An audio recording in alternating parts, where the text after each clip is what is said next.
This is crazy. We have multiple shocking Calgary Flames updates, and when I say shocking, I mean shockingly good. After a couple nights ago went pretty much as poorly as possible, the positive vibes are back with a promising Zary injury update, and we also have an awesome signing to discuss. Plus, the Flames have a massive game tonight against the Edmonton Oilers as they remain in the chase for a playoff spot. We're going to get into all that and more in this video, but first I want to welcome you to Flames Digest. I'm Mark Griffith. If you're new around here and you love the Flames, make sure you subscribe so you can stay up to date on all the latest news, updates, reports, and rumors revolving around your Calgary Flames. We would love to welcome you to the Flames Digest family. And let's start with this shockingly good update. And as we all know, in the previous game against the Dallas Stars, the Flames kind of got robbed. The reffing was quite inconsistent in terms of penalties, and then of course with disallowed goals. But the main thing was the Connor Zary injury that looked honestly just absolutely terrible. It could have been so many different things.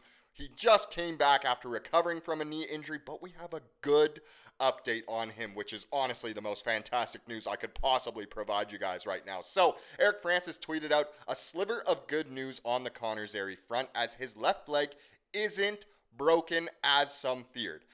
Imaging this afternoon, which was yesterday, and there's optimism the damage isn't as bad as many figured when they saw him buckle under Rantanen. And again, it was a gross play. It looked like he could have injured so many different things. He could have broken his ankle, he could have broken any bones in his leg, really, and of course done something absolutely terrible to his knee. But already, once again, this is the second time this season where it looks like Zary has gone down with what appears to be a season-ending injury, and it could be way better than expected, which is honestly absolutely crazy to talk about. The title of this video isn't clickbait at all. It honestly is crazy, and this is quite shocking. So there's a chance that Zary's done for the season, and it makes sense. And should the Flames make the playoffs, which feels like a long shot, it's hard to imagine he'll be part of their postseason games, which at this point in the season, April is almost upon us pretty much. The weather certainly doesn't say so, but it would make sense if he's done for this season. But it seems like it's not that bad of an injury, really.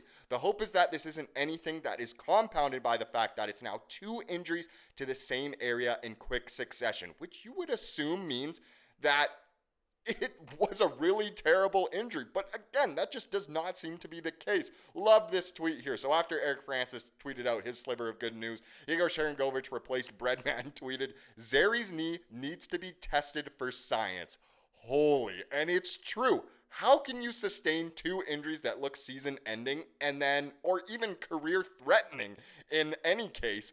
And honestly, it's just positive news every time. Now, obviously, the full results aren't back, but this is honestly, again, kind of a shockingly good update. How do you go through 2 knee injuries of all things, the most prominent injuries in sports, really, and have positive news both times? This is absolutely fantastic. I still don't think, even if Zary thinks he's ready to come back this year, even if we make the playoffs, do not rush back an injury. You don't want to make these things even more susceptible to getting an injury. You can't blame him for either one that happened this year, but especially this one.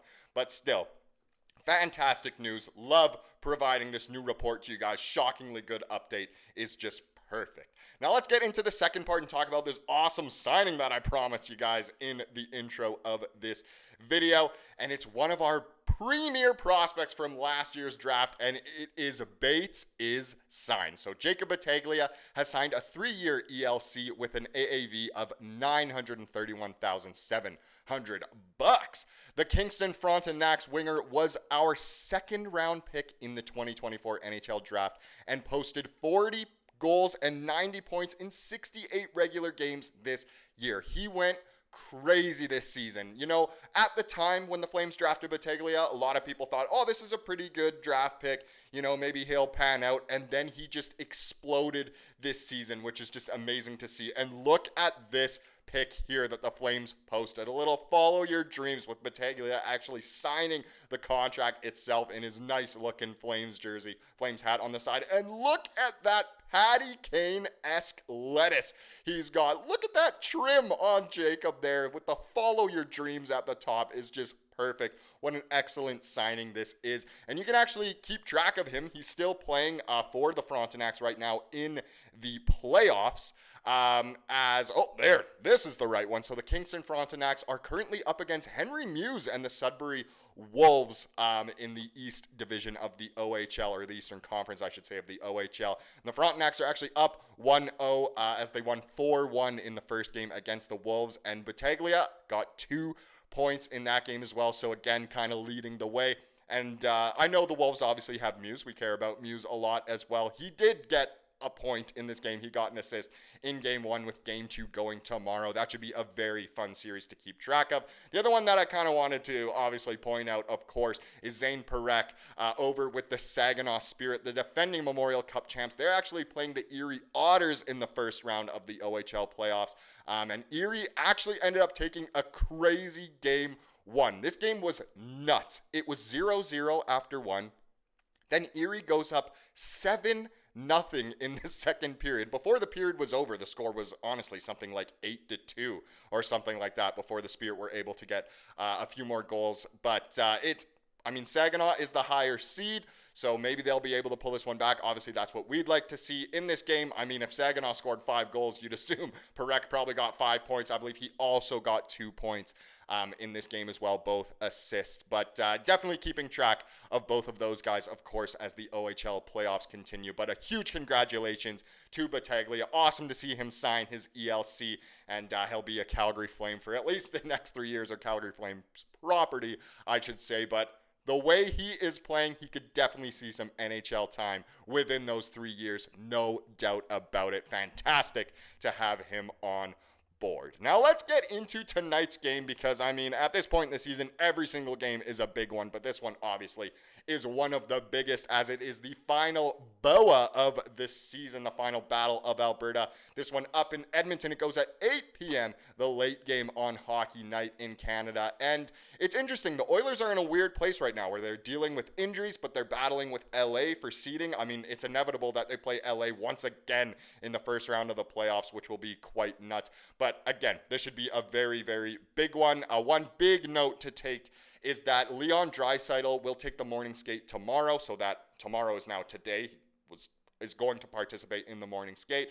Not a for sure he will play, but a decent chance he will. Now, the Flames could use all the help they can get. It would be kind of nice if Draisaitl wasn't able to go. McDavid is injured as well. So with no McDavid, no Draisaitl, that obviously puts the Flames in a good position to try to win this one. But in no way does that mean it is obviously an easy contest against our provincial rivals. But that is obviously something that we should take note of. There's a chance Draisaitl might not be in the lineup tonight. And what does this mean for the standings? Well, we always like to do a little standings update at this point in the season. It's funny because at this time last year on the channel, we weren't doing any standings updates. The Flames weren't even close. This year, we have to. It's big news. So last night, the Vancouver Canucks were in action, and once again, they tied the game late against the Columbus Blue Jackets. Now, they were actually up big in this game, kind of choked it away, and then tied it late, which, again, just makes me want to pull my hair out. Oh, wait, what hair? But still, the Canucks, they ended up getting 1 point on the night, so thank you so much, Columbus. Vancouver is 2 points ahead of the Flames, but the Flames do have 2 games in hand now on the Canucks, and they're not even really trying to chase the Canucks. As we know, they're trying to chase the Blues, so the Blues obviously 6 points up on the Flames. The Flames do have those 3 games in hand, but they need St. Louis to lose at some point. They're just unstoppable right now, or Minnesota to somehow slip quite a little bit as we go into the final games of the season, the final home stretch. If we look at the playoff odds from Money Puck, they actually did go in Calgary's favor after the Vancouver-Columbus game last night, so they were at an 18% chance going into yesterday's games. They're now at a 20% chance to make the playoffs, which obviously isn't a high percentage, but it's pretty high, and it's higher than the Canucks, who went down to 17%.